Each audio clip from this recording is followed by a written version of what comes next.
عدي اي حاجة حصلت لك. اي حاجة حصلت زمان فهي زمان، مش محتاجينها دلوقتي، ولا المشاعر اللي حسيتها زمان هتفرق معاك في حاجة دلوقتي، ولا ندمك وحزنك هيفرق دلوقتي. كل اللي هيفرق انك هتضيع من وقتك، هتضيع من مجهودك، هتضيع من طاقتك، هتضيع من صحتك النفسية والجسدية والعقلية وكل حاجة، ومش هيغير من حاجة غير انه هيضرك وبس. حاول تتعافى من اللي حصل لك زمان، لان خلاص حزنك او زعلك عليه مش هيفرق دلوقتي، خلاص الموضوع عدى. وانت خلي بالك عارف الكلام ده، بس الفكرة اننا مش بنبقى عارفين ازاي نخرج من السايكل دي، مش بنبقى عارفين ازاي نطلع منه. احنا بنفضل كده جوه السايكل بتاعت ايه؟ الحزن والندم، بنبقى جوه ومش عارفين نطلع بره. ليه؟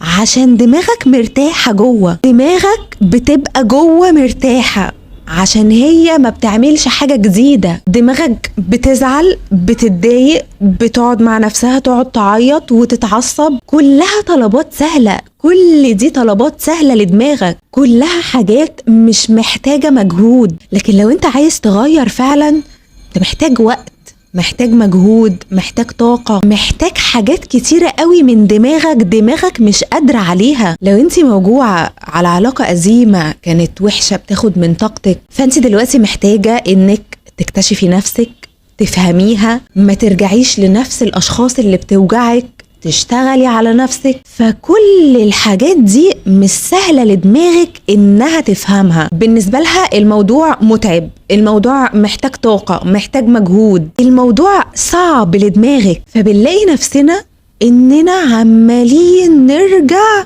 لنفس الحاجة اللي بتوجعنا تاني، نفس الموقف الوحش، نفس الناس اللي بتأذينا، نفس الأماكن اللي مش بنحبها. بنلاقي نفسنا بنرجع وننجذب لنفس الأشخاص والمواقف والأماكن اللي احنا عارفين انها بتوجعنا. هي نفس الحاجات اللي احنا عارفين انها بتوجعنا، كأننا عارفين الفيلم. انت عارفة الفيلم، عارفاه وحافظاه وعارفة نهايته، وبتروحي برضو تتفرجي عليه تاني ومنتظرة نهاية جديدة. منتظرة ليه نهاية جديدة من فيلم انت حافظاه وعارفة نهايته ايه؟ بس عارفة بقى ليه انت بتروحي تتفرجي على نفس الفيلم؟ الفيلم ده في حاجة انت عايزاها. هي دي الفكرة، هي دي البوينت. انت ليه بترجعي لنفس الحاجة؟ ليه بترجعي هناك؟ ليه دايما في نفس الحتة؟ هو انا ليه برجع لنفس الناس اللي بتوجعني؟ ليه برجع لنفس الشخص بس بأسماء وأشكال مختلفة؟ ليه برجع لنفس الأماكن بس بأوقات مختلفة؟ ليه برجع هناك؟ عشان في الحتة دي في حاجة أنا من جوايا نفسي فيها. وجودك مع شخص، وجودك في موقف، وجودك في شغل، وجودك في جروب، وجودك في أي مكان أيا كان، في سبب لوجودك ده من جواكي، في حاجة انتي بتستفيدي بيها. ممكن بقى الحاجة اللي انتي بتستفيدي بيها دي تبقى قد كده قصاد وجع قد كده. فانتي لازم تبقي عارفة ده. انتي بتستفيدي، بتروحي للشخص ده تاني، بتروحي للمكان ده تاني، بتروحي للموقف ده تاني اللي بيوجعك، عشان انتي بتستفيدي بحاجة قد كده. قصادها انتي بقى بتتوجعي قد ايه. ليه بترجعي؟ لازم تفهمي هو ليه دايما بيحصل، ليه دايما بتوجع بنفس الطريقة، انا ليه دايما ببقى مع الناس اللي بتقلل مني، وانا ليه دايما بختار الناس دي. واحنا دايما بيبقى عندنا الاختيارين، الصح والغلط. عندك ده وعندك ده. عندك تقعدي تعيطي على حاجات انتهت خلاص والموضوع ما بقاش ليه 30 لازمة، او انك تقومي وتعملي حاجة فعلا وتغيري من حياتك. عندك الاختيارين، عندك ده وعندك ده. لازم تفهمي ان دماغك دي تقدر تغير كل حاجة، وما تستسلميش لفكرة اصل انا حظي وحش، اصل انا فاشلة، اصل انا هي دي الناس، انا ماليش حظ في الناس. اوعي تسلمي دماغك للفكرة دي. عايزة تغيري من نفسك؟ والله تقدري تعملي كده، والله تعرفي.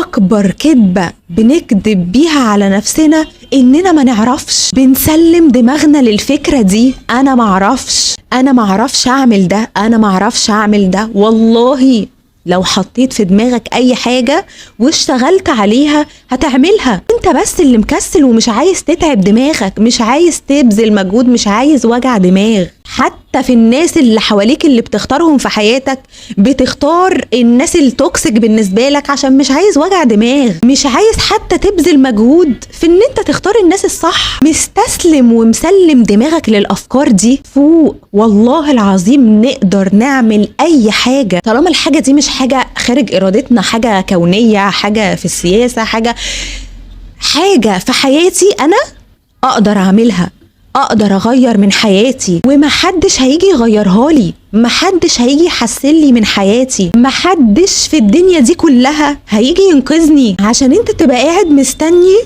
ان حد يجي كده يمسكك من ايدك ويقولك يلا تعالى انا هنقذك. مفيش الكلام ده مش هيحصل للأسف. وحتى لو الحد ده موجود فده برضو مش معناه انك تعتمد على اي مخلوق في الدنيا 100%. ما ينفعش ابقى قاعدة كده مسلمة حياتي ومعتمدة 100% على شخص معين. ما ينفعش. انا اللي اقدر اتحكم في حياتي، انا اللي اقدر اعمل اي حاجة في حياتي. الحد ده موجود وبيساعدني ماشي، لكن ما ينفعش ان انا ابقى معتمدة 100% على شخص. الحاجة الوحيدة اللي تعتمد عليها قبل نفسك هو ربنا وبس. ربنا انت بتسلم له امرك ودنيتك وبتقول له يا رب ساعدني، بس انا بقول له يا رب ساعدني وانا بعمل ايه؟ وانا بسعى، وانا بشتغل، وانا بختار الطريق اللي انا فعلا عايزاه. مش بسلم له امري من غير ما اسعى واعمل اي حاجة، عشان هو ده اللي ربنا امرني بيه. هسعى، هو هيبقى جنبي وهيساعدني، وما افضلش ماشية في طريق وحش.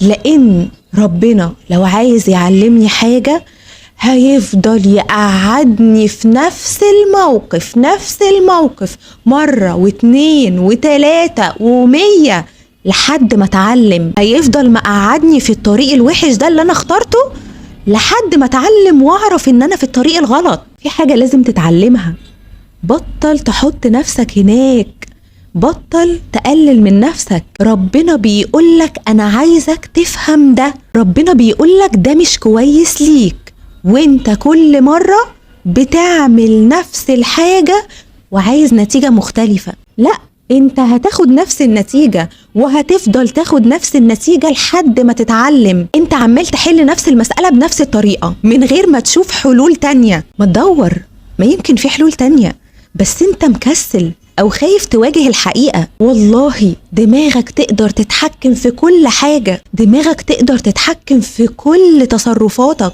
وربنا هو الميسر، هو اللي بيسر لك الحياة اللي انت ماشي فيها. بس انت اللي ماشي فيها، انت اللي ماشي في حياتك بتيسير ربنا، انت اللي ماشي بدماغك. عايز تمشي لنهاية كوبري مكسور وواقع، امشي.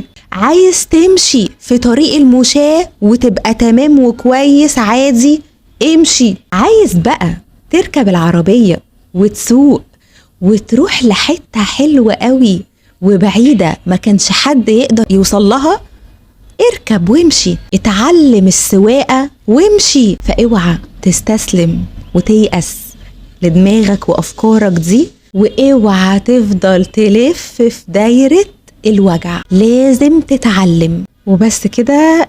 اتمنى تكونوا استفدتوا، وما تنسوش بقى تعملوا لايك وشير وسبسكرايب في القناة لو انتوا اول مرة بتشوفوني، واشوفكم بإذن الله في فيديو جديد. باي باي.